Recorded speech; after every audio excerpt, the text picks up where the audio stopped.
fuck it. Let's do it. We're back. Fucking season 2. I was like wondering if we were going to get here, man. It's been like a long road. I want to start though. Thank you to you both.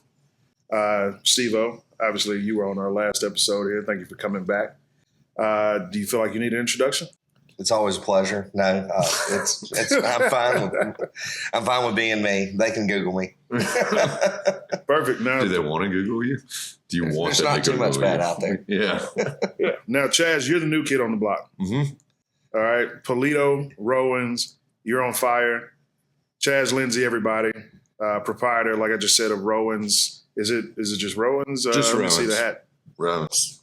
So it's Rowan's Diner and Dive. I like that. And Pultio, Osteria? Osteria. Well, Osteria, yeah. Osteria. All right, give us a little bit of info, background on that, man. Because you are the new kid on the block and you're on fire. Yeah, so once again, thanks for having me. I was born and raised here in the Belhaven neighborhood. And started working when I was 15 in restaurants at the Pizza Shack, which used to be on these grounds. And they tore it down to build this building that we're in right now. Right. Yeah, that's where it started, like right here. I think Pizza Shack was kind of like where the lobby to the building is right now. That would be about right. Yeah.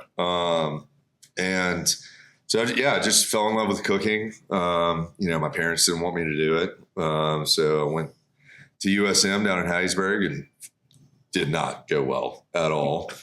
And then finally talked them into letting me go to culinary school. So I moved up to New York, Hyde Park, New York, went to Culinary Institute of America up there. And then moved to New York City, worked in some Michelin-rated restaurants there, and then worked for Tom Colicchio for about 4 years. Burned out and decided to move to Italy, but I had to come home, and I actually worked here for like a few weeks, hanging out. That was like early 2016. Steve-O was nice enough to take me in, and then moved to Italy for a year. Came back. Did a few things. I was the executive chef at Parlor Market, RIP. Steve-O was on. You were on the opening team there, right? Team. Yeah. So I was like the third iteration of that restaurant. Yeah. Yeah. So that's when Derek Emerson owned it. And then met a woman, had to follow her out to El Paso, Texas. Why is it always Texas? I don't know, man. Everybody's always Texas for love. All my exes live in Texas. Yeah. Always Texas. Mine doesn't. She lives 4 blocks away. I wish she lived in Texas. Y'all cut that out, please. No, yeah. Well, it was also El Paso, which is like way different, So like El Paso, to put it into geographical reference, it's closer to drive to San Diego than it is to drive to Jackson from El Paso.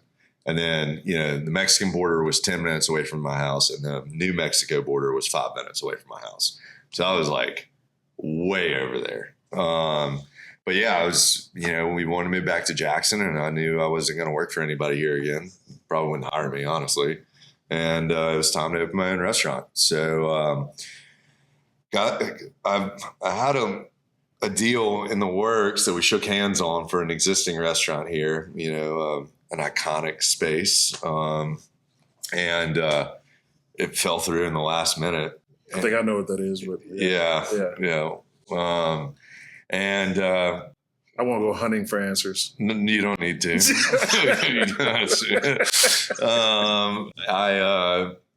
I walked away from the deal, and I was like, okay, so what am I going to do? Well, I kind of got a name for pasta here. So let's do a pasta restaurant. Belhaven Town Center was like really starting to get its legs. I got to stop. Did you provide the pasta when Barrel House was open? That was you doing all the bucatini and everything, right? Yeah, that was me. Okay, all right. Yeah, Belhaven Pasta Company. I started it in my apartment over on Spangler Street in Belhaven Heights. And so I was selling here. I was selling Barrel House. I was selling the Lou's a little bit. And then when I started at Parlor Market, I kind of like put that on the back burner. I was still selling at the farmer's market some through Sunflower Oven. Sunflower Oven, when I bought my house in Belhaven, Robbie took over the lease of that apartment, and that's where he started Sunflower. So I kind of call that place the Gluten Palace because it was like a pasta company and then a bakery. So signed the lease on Pultio, Osteria. We're a block away from here. in July of 22. And then we opened in January of 23, just celebrated 2 years. And then across the street, there's a space that was Campbell's Donuts. And then COVID kind of killed them. And then it was District Donuts. And clearly a donut shop wasn't working out. And you know, in Mississippi, a donut shop not working out. I know, man. I think it was just because they were too big. I feel like those types of donuts are more like a tourism thing, you know, like guilty pleasure. Like you're not going to eat that every morning for breakfast, you know? Yeah. Some people might, but I mean, you know. They're just more bready. And I think people here are used to more of a Shipley's. Mm-hmm. Like the small, Shipley's has got the yeasty, smaller, softer, not as thick and dense. Yeah. I feel like you get more bang for your buck because you can eat 6 of them, you know, like that's. I've never done that in one one. sitting, but 6 donuts, Jesus. All right. Well, I mean, look, if you're a kid trying to chase a high before Sunday school, you'll have 6 of those donuts, you know? But yeah, so I was like, all right, this needs to be a dive bar or like a neighborhood bar or something, you know? We ended up calling it Rowan's, but I wanted to call it No Nuts Bar because there's been 2 donut shops beforehand, but that got ex-named. Why not just go for it? Just like bust it out and go like these nuts or something like this. Yeah, I'll just bust out the bar with nuts in the name, right? Okay, yeah, that go over real well with the Baptist constituency here. So, are you aiming to be the new Finian's, or that's just people putting that tag on you? I think no, people just put that tag on me. You know, look, I love Finian's. I have a lot of stories there. I think I started drinking there when I was 15. There was that one time I had way too much to drink before midnight mass at Finian's. Mom and Dad were not thrilled about that, but you know, I like jokingly said I was going to put Finian's out of business when I opened it, not meaning it by any means because I love Finian's, and then Finian's put themselves out of business before we opened. So I think like with us opening, Finian's closing, me also hiring like half of Finian's staff, that's just, and we have Guinness on tap. Like, you know, that's kind of how we got pigeonholed into that. But I think we've been open 3 months now, and I feel like we've kind of moved away from that. You know, and to clarify too, I don't think 90% of the people know that Finian's closed really because of one person. Their general manager took another job, and their ownership structure knew that they couldn't find and replace a GM of that caliber, correct, without a long search. Yeah, and so they came to a position where it was easier to close the business than it was to headhunt and find another general manager / chef. 100%. And so same that thing happened in cultivation too, right? Yes, maybe. I don't know as much about cultivation as I know about that space. Yeah. But I mean, Ryan Castle, everybody knows who he is, left to go to Aplos. Yeah, it was a better fit for him and his family. And nobody like it was what it was. They lost their manager, and I understand how significant that can be. And so I do. But without having an operator in the building daily, which neither of the business owners are operators, even though they owned that bar for a long time, it didn't close because of business. It didn't close for a lot of things. It closed because the person who was running it left and they couldn't replace that person. Yeah. And it was so sad to see it go because it was such a staple, like not only in Belhaven and Jackson, but like amongst restaurant people. Like, I mean, there's so many industry people that would gather there every night. And you know, it's like the only Irish pub in town. Exactly. You know, Celtic Fest lost what they lost, and sponsorship and other stuff. They were always good to the community. Yeah, absolutely. So yeah, no, Finian's will always hold a very, very special place in my heart. So all right, let's stay right there for a second, because when we're talking about iconic bars around here, Finian's, we just finished, but you also had Julep. And then you also had, or we still have, Fondue Republic. Okay. Yeah, you still have Fondue Republic. And I was having an interesting conversation with Brad Dreer a couple of weeks ago about how when they opened, like there was nothing like Fondue Republic before. It was like the BMF of bars, essentially, pretty much. Do you remember that time when it opened and how good it was? Do you ever think we'll have something like that again here that reached that level of excitement? I think you have places that are going to have that draw initially until they create their own space. Mm-hmm. And Fine Republic still has its own space, but I think we're moving into a different age as well. And I think we're seeing that in restaurants all around, in the temperance movement, in the California sober diet, right. And a lot of different things. And people are moving away from alcohol in record numbers. What's California sober diet? So California sober is pretty much everything but booze. It's marijuana, it's LSD, it's mushrooms, psilocybin. It's almost every other drug but alcohol. It's microdosing. It's, different forms of different things that don't include alcohol. And a lot of people are adapting that diet nationwide. THC sodas are up. Yeah. People have those on the market right now. They're trying to move into Mississippi, but we have some. Yeah. We've got a few. Yeah. My biggest thing with the beverage industry and us being able to sell them in bars is they are cannabinoid drinks, but they generally are not THC, because to get that without a certain threshold percentage, you have to go through a dispensary. And so what we're selling is the same stuff as gas stations, is Delta 8 and Delta 9. Okay. And I'm not saying that it won't alter you, but there's also long-term side effects from Delta 8, Delta 9 if you're a cannabinoid user. Okay. And so that's where I fall and why I don't carry them here. Yeah, I don't know. I'm not educated enough. I had a conversation with another bar owner, and he was like, I just don't know how it's going to affect people, and it scares me. Yeah. And that's part of the reason that I don't. That's our liability. Exactly, 100%. You mean the restaurant, like being feared of being sued? Yes. Correct. Serving someone and not knowing how it's going to affect them. They had one of those and 2 drinks and then leave and are in an accident, and their family wants to come after us after the fact. Correct. Yeah. So especially that already is in place with alcohol, though. So you're just saying it heightens it? Correct.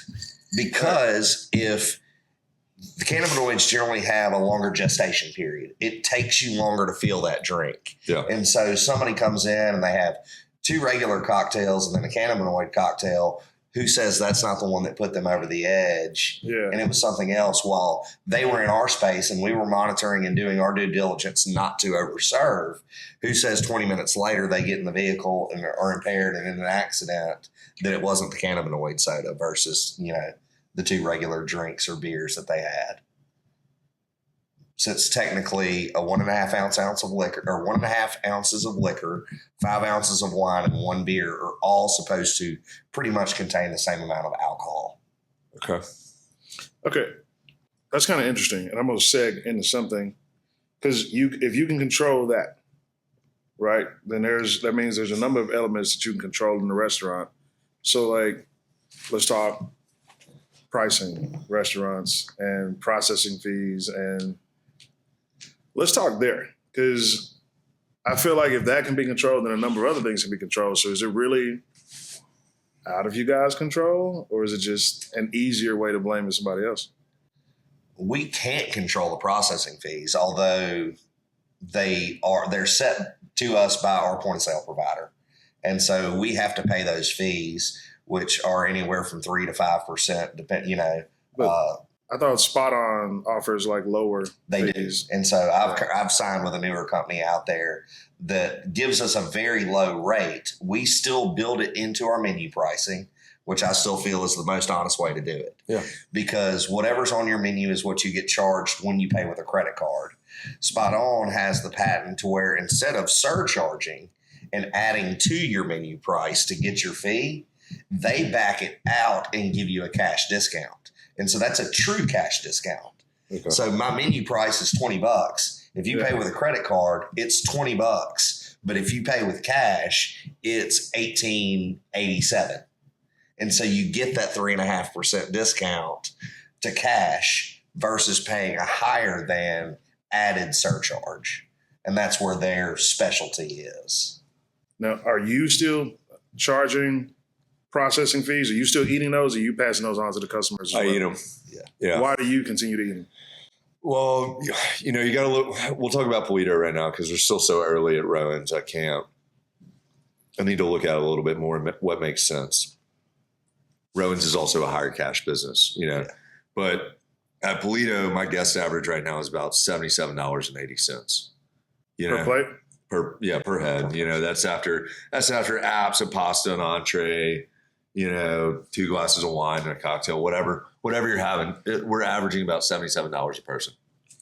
So yeah, it's a little bit higher, but my processing fee is lower there because the menu price is higher than it is at Rowan's, which has a $21 a person head average. Mm-hmm. And so I also have a much regular clientele at Pultio than I do at Rowan's.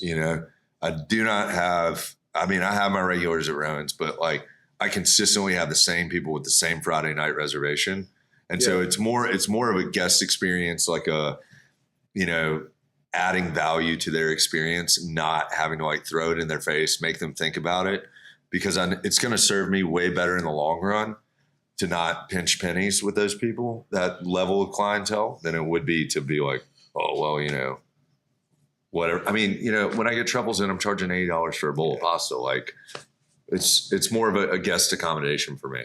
So who's more entitled, the Friday night regular or the first timer coming in? Everybody's in you all's opinion. Everyone's a guest. Yeah, absolutely. Yeah. This is my house. I'm opening it up to you. Like, I want you to feel welcome. And I want everyone to have the same exact experience. Those Friday night regulars are a little bit more difficult to deal with than the first timers, I love how you both were political as fuck on that answer. And then you was like, you know what? Nah, I'm going to answer this. It's supposed to be answered.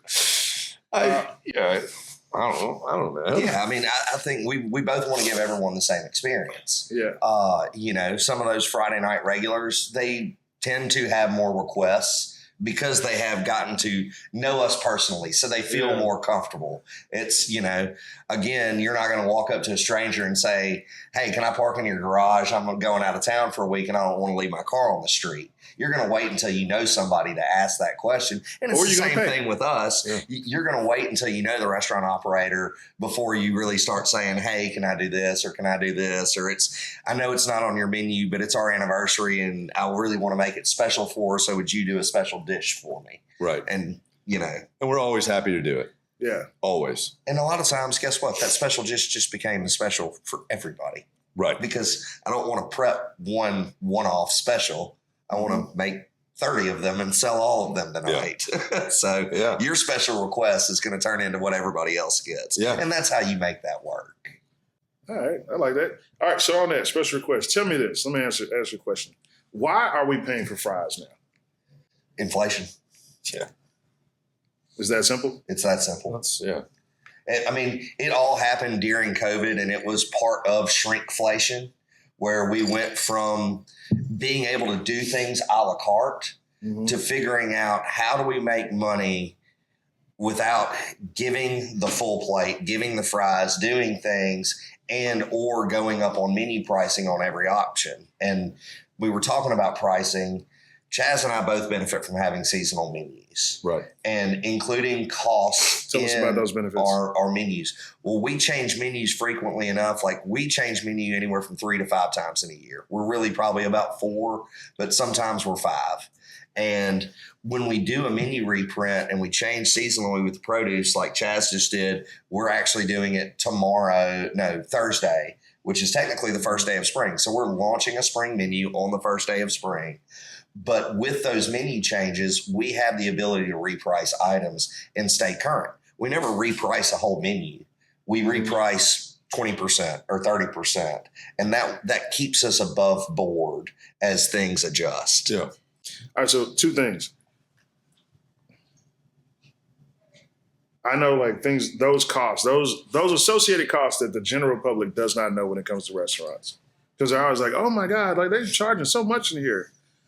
Break down for those listening why you have to charge what you charge for certain things so they understand. Because, like you just said, you got to reprint menus, seasonal veggies. Let them know why. Well, that, and then you have rent, which we were discussing off camera. Yeah. You have operational expenses, utilities, cost of labor, insurance. My insurance has tripled in the 11 years that we've been open. My first year's premium, I went back and looked at it, was $18,000 for my all general liability and umbrella pool, and workers' comp was $18,000. This past year's premium was $68,000 for my Does that insurance. cover like slip and falls and Yeah. okay? That's, all right. I mean, that's general liability and workers' comp. And so from 18 to 68 in 11 years. So those costs have just been going crazy. And that's the average restaurant makes 6% profit pre-tax. And that's the national average. Yeah. So for every dollar you spend in a restaurant, the restaurant owner actually gets to keep 6 6 what? 6 cents. 6 cents. Okay, yeah, you got If you spend 100, you get $6. If you spend 1,000, you get 60. If you spend 10,000, you get 600. So that's what it takes to make it in this industry. We're living on a razor's edge You're living on love. of what we can make. There's a And reason that's- you got to be passionate to do this. You know? You do this as a labor of love. Yeah. You don't do it because it makes a lot of money. So are you all at the point where it's loving you back, or you're still like Most of the time. she's still blaming you for things that's out of your control? I still got a pretty big bank loan, so I mean, you know, I think I'm definitely going to see money out of Rowan's way quicker than I will Pultio. But I mean, I spent a lot more money on that, you know, and it was a shell when I got it. It wasn't even vanilla. It was, you know, it was just a gray space. I mean, I had to cut the floor drains in it and everything. I had to put the HVAC system in. I mean, that was $90,000 just an HVAC, you know. Rowan's, I was taking over a pre-existing space. I had to move a wall. I had to move the vent hood. I had to put a little bit bigger HVAC in there, but it was like 1/5 of what I put into Pultio. And I didn't go to the bank for it. So I just got investors. So, you know, there's ways around it, but I'll see something out of it. Yeah. Probably by the time I have to move the restaurant because my lease is up, you know. Yeah. I mean, we used OPM here, and luckily we facilitated all our OPM, investors. what's OPM? Other people's money. And so, you know, we've facilitated our investors, luckily. And so I have a lot less debt on hand. So it helps us cash flow a little bit better because I'm not facilitating interest on debt and things like that. And it makes it gives us a little bit of operational room, on the financial stuff, but it takes a long time to get to that place, especially again, like we were saying, low margin, you owe a lot of money. I mean, this restaurant was in 2013, this restaurant was a $1.4 million build. In today's economy, it would probably be just over 3 to reconstruct this space just on how much costs have risen. All right, staying with reconstruction. If you could do it all over again, this is for both of you, after the other, what would you do differently? Nothing. All right. I'd own the dirt. On the dirt? Yeah. I wouldn't have a landlord. I'd be my own landlord. That's what I would do. I'd either build a new build or rehab something, but I'd own the building. So what do you, when it comes to like landlords, all right, what is it that they aren't understanding or getting? I'm going to recuse myself from this right now. All right. It's like a. I didn't expect you to say that. I can be less passionate than Chaz in this, and I can say it comes to, I'm in a medical outpatient building. Okay. So my biggest gripe, maybe some of the gripes that he has, but we're in a shared space. We're in a building that has other tenants and other things that go along with it. Generally, the way your lease works is that you're going to pay a pro rata share of all of the space that everyone in the building uses, which is that lobby, those elevators, lots of the parking lot, the different things that go into it, when in reality, I might use some of the parking lot, but the doctor's offices and the 4 stories above me and the lobbies and the elevators, the doctor's offices use those. Yeah. My customers may, if they were already in the building for a medical appointment. And so then what was the driver in your decision to come into my building and eat with me? Right. Were you down the street at the brewery and you walked up? Were you already in the building and you ate with me because it was convenience? Or did you drive here to see me? When we first opened, the first 3 to 5 years, I would say that 15% of my clients were hospital people. And then we earned their trust and they became regulars. now that foot traffic in our building is less and a lot of our clinics have moved, I'm not seeing near the patient traffic that I used to, nor the nurse traffic, because there aren't as many nurses, because there aren't as many clinics. And so my business volume has decreased in that aspect, but raised in others. And so now I have a negotiating tool to go to my landlord with, as my lease is up this year as well. So I've got a big set of cojones on me when it comes time to lease renew, because I know I have all the leverage. Yeah. I never thought about that, seeing Manship somewhere in a standalone. That would be where, if you I'm actually the last OG in this building other than Baptist Hospital. Really? Yeah. Wow. All right. Speaking of like moving and departures, existing businesses, when they open second locations, third locations, do you think that takes away from other business? Normally, no, because you're going to set it geographically further than it's not going to hurt your original business. Well, that's what I mean. So like economically, right? So if you were only located in Jackson, Manship, Pultio, and everyone had to drive in from a certain circumference to come to your restaurant. But then if you open where they are, they're no longer coming into Jackson. So that's Yes what I'm and asking. no. Well, so, all right. So I recently was approached about going into a new development in Madison. And, they want an Italian restaurant. There's no way that I could get away with the level of cuisine and the menu prices that I have at Pultio right now in Madison, because everyone's either house poor or has too many kids. The house poor, house rich. It's house poor. House poor, yeah, okay. or both, And so, and they've all got crazy social schedules with their kids, like soccer practice, show choir, whatever it is, they have a lot going on. And those things cost money. And then also, the average house in Madison is a lot more than it is down here in Jackson. Mm-hmm. If I was going to do a Pultio 2.0 or whatever, I would go and I would do more of like a classic Italian, American Italian, like Long Island style red sauce joint. And I would have like a grab and go section of like half pans of lasagna, pasta, sauces pre-made, Caesar salad packs, like stuff like that. Yeah. Would it be better than the average stuff that you could probably get from one of those carry out catering places? I certainly would hope so. But when you think about a second location, you don't necessarily think, okay, I'm going to pick up Pultio and put it right here, and it's going to be the same exact thing. No. You can't do that. You have to adapt to what your surroundings are. And also, if you have the money to be able and the wherewithal to like go and do something like that, you're going to do your research. You're going to look at the demographics, average household income, level of education of people living around there, number of heads in the household, like things like that you're going to have to tailor your second location and concept to that demographic. All right, let's stay there for a second, because you and I have had an interesting conversation about the amount of money people will spend in restaurants when they travel versus their home state. Correct. Yeah. And to add on that, I had a conversation with someone else about restaurants being in strip malls and how that takes away from, to me, this is my opinion, takes away from that, because I don't want to drop a certain amount of money in a strip mall restaurant versus a standalone. So what are you guys' thoughts?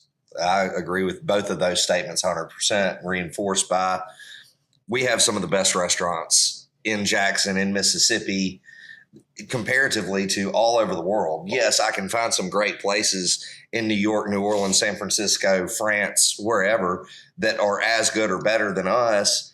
But overall, our top tier restaurants are as good as anywhere you want to go. Mm-hmm. But yet we're priced because we're the hometown joint. Right. Yeah. It's the reason Revolution failed. Yeah. The former restaurant before Kate, Revolution, failed because they thought they could bring New Orleans to Jackson. And you can in terms of culinary expertise, but not at a New Orleans price point. And that's why they went under. People in Jackson aren't going to spend New Orleans money every day in Jackson because they save while they're home. They spend while they're on vacation. Yeah. And I mean, to that point also, like we were talking about the donut shop, like the donut shop that was in the Rowan space before me, they have 5 locations in New Orleans and they have one in the Bellagio in Las Vegas. And both those kill it. And I didn't know that. Yeah, Okay. they have a commissary kitchen in New Orleans that they FedEx their stuff to 3 times a week in the Bellagio. And they crush it, dude.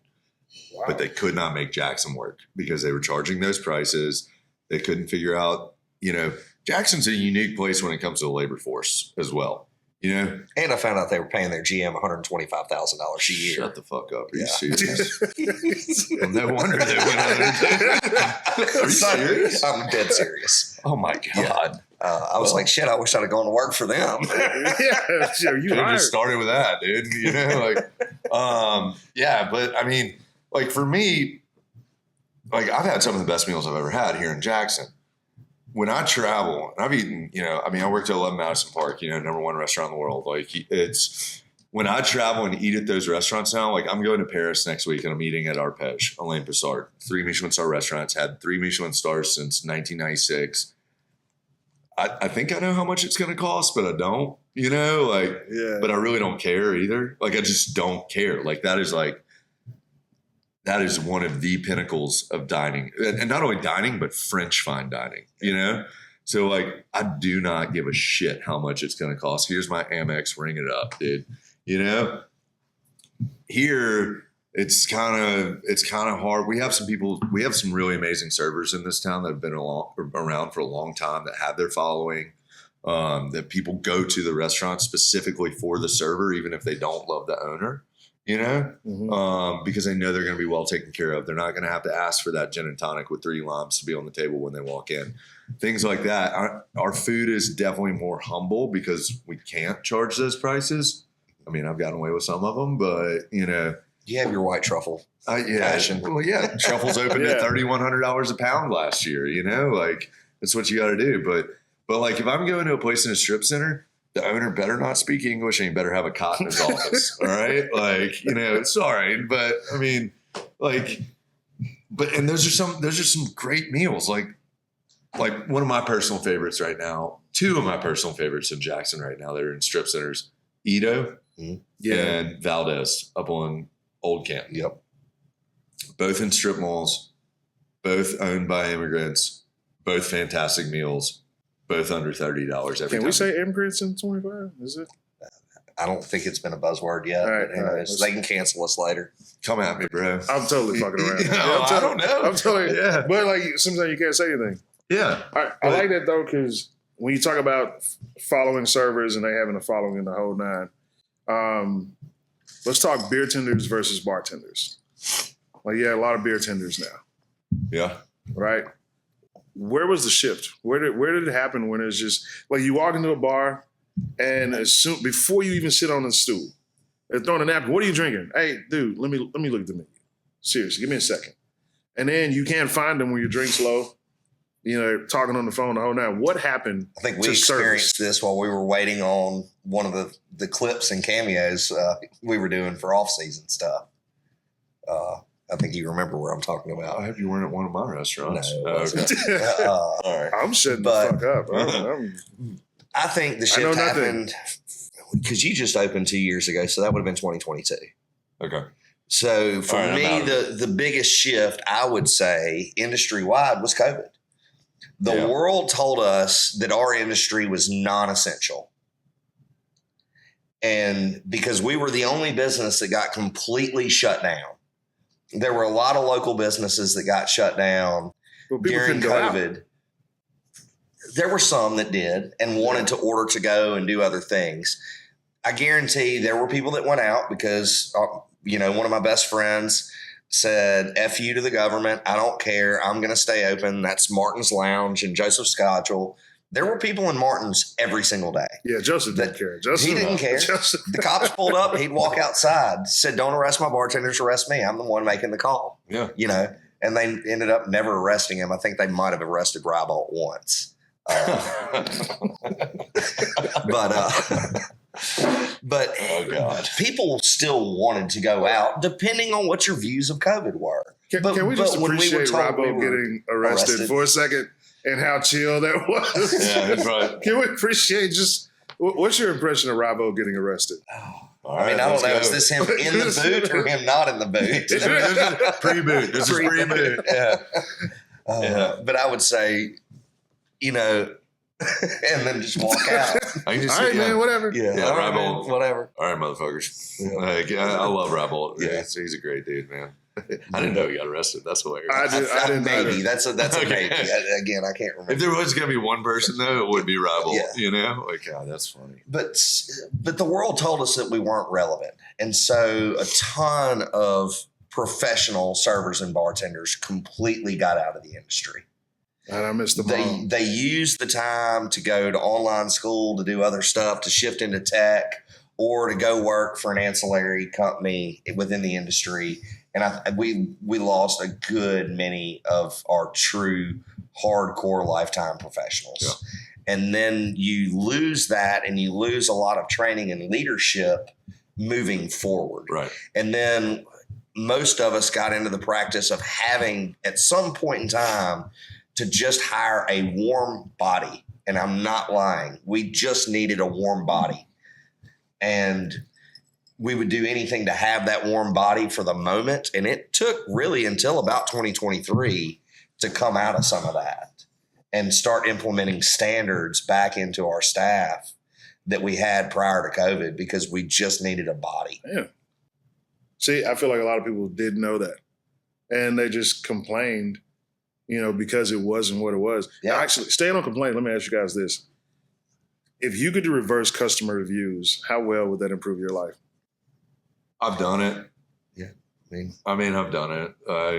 I've fired a few guests in my life, it wasn't like you could actually go like online the way that they blast restaurants instead of just coming to you guys or being in the moment. If our reservation system allowed us the back end of an Uber. Right. Because an Uber driver can rate you as a rider. Yeah. And so he's using Resi, I'm using Resi. If all of the Resi users could go in and review a guest, and that was aggregate data, now that Resi's owned by Amex, that went back to all of us, I think it'd be fantastic. Yeah. I think it would level the playing field of how boisterous someone would get over something. I just don't know if I have the time to do it, though. I agree. I mean, it's going to be that one that makes you do it.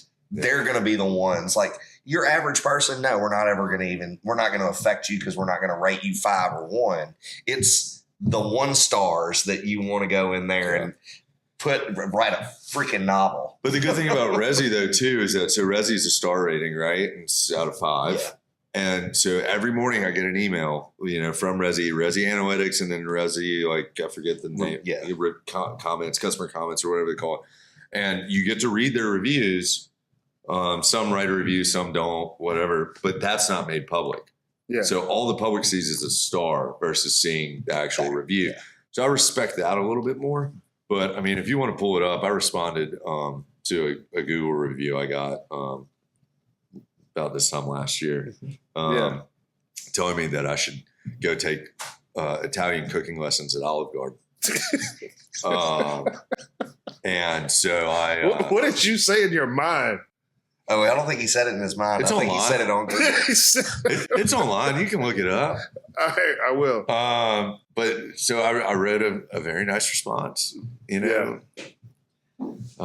wanted her meal comped. She made my server cry. I was just like, dude, screw this. So then later that afternoon, I went to Olive Garden and posted a picture of me outside of Olive Garden with a link to the review and said, taking advice from my latest 1-star review, here's the link, and let everybody see it. That's crazy. Yeah. And guess what? Olive Garden sucks. Yeah. Yelp's never really been a thing for you. No. So I after we opened, Yelp was still kind of a thing when we first opened. And I went the way of a Dallas restaurant operator that I was completely anti-Yelp once I figured out how horrible a company they are and what they do. They employ bots. They do other stuff. They try to only get paid promotions on restaurant backs to use their platform service. And I'm not saying that there's not some legitimate reviews on there, but their overall company handling and how they do business made me get away from Yelp altogether. So I don't ever look at Yelp. Yeah. And it was one of those, like at one point when I was still using it, but not, I was encouraging the 1-star review. Like there are a couple operators worldwide that are like, I'll screw Yelp so bad, give me a 1-star, I'll give you a free meal or stuff like that. Like it becomes a running joke of that you're 1-star on Yelp. My favorite is like the written 5-star review that gets a 4-star rating. You know, like there's like Yelpers who are just like, you know, it's like they think they're the Michelin guide, you know, like, oh, it was an exceptional experience. Everything was perfect. 4 stars. Like, screw you, buddy. Who do you think you are? You know, like, get out of here. Yeah. All right, Chaz, I know you got to go, so I'm going to wrap this up, but let's stay right there very briefly. What is you guys' stance now on influencers coming into your restaurants wanting certain things? Fuck off. I think we got it. All right, like I said, I'm leaving it right there. All right, I know you got to roll. I do want to close out and dedicate this episode to Bill Latham. Yeah. Amen. Yeah. We don't an icon in the industry. We can raise a glass to him. Cheers. Dedicated to Bill Latham in the service industry. And I learned a lot working for that guy. Yeah. Any cool stories real quick before we wrap up? Or not really. I mean, I got there kind of tail end of his career at Table 100, but I just remember one night when I was sous chef at Table 100, he came up to me. He was like, "That's the best fish special I've ever had in this restaurant," and like just for him to acknowledge me being there, like meant the world. You know, like he was like such a pillar of restaurants here in Jackson. I mean, Steve-O probably has more stories than me, but you know that like I just remember that like him taking the time to acknowledge the hard work that I was putting in, and like because a lot of owners of that caliber, just you never even see them. You know, but he made everyone feel special, everyone welcome. And I mean, he did some incredible things. Yeah, beautiful. Steve-O, I'm gonna let you close out with. We didn't mention in the beginning, but you did win best restaurant or so. No, I mean, we were nominated for Best Restaurant by Visit Jackson alongside many other deserving candidates. We were just named top whiskey bar in America, or not top, but in the top 125, we were 67. So we made the top half. That's great. Which is absolutely amazing. You know, that's a worldwide syndicated whiskey magazine, and that is where my passion lies. So for me, that's a huge deal. Congrats, man. That's awesome. Ladies and gentlemen, that's 86 Manners Part 2. We thank you all for listening. Thank you. Boom. Awesome.